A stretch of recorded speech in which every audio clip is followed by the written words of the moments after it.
Dikkat edin, bir adam günahın içine gitse, şol adamın kalbi ölü oluyor.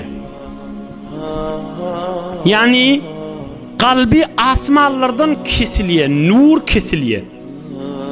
Şu günahın içinde, şu karhanada, ya şu idarecatta, ya şu mecmuede, ya şu işlep birin yerinde, ya şu bağlarda, ya öyünde şu günah bilen bar ya da hamana bir ay değil. Bir ay geçiyor da şu günahın içinde.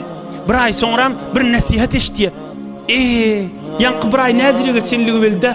Aslında bitir bir bereket geçiptir. Neyme deyip asıl delili şu.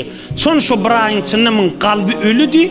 İnni şu mahal şun kalbi dirilli de edil bir adam bir ayını ölü geçiren yali. Ölü geçiren adam yaşamadık yali oluyor da.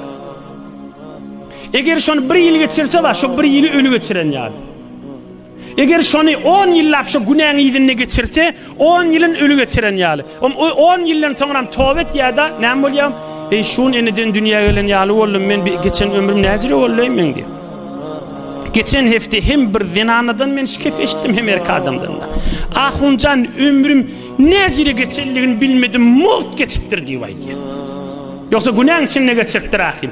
Ne kadar gülşenler, ne kadar şahit bu kadar keplerde aydan mı olsun? Ahun neyme diye, ahun özünde uğurlasın. Moğlu özünde uğurlasın, yönü keplemeni üliyele, yönü burada. Kanlardır aydandır gülyen vaktında. İnni bir kep neyme?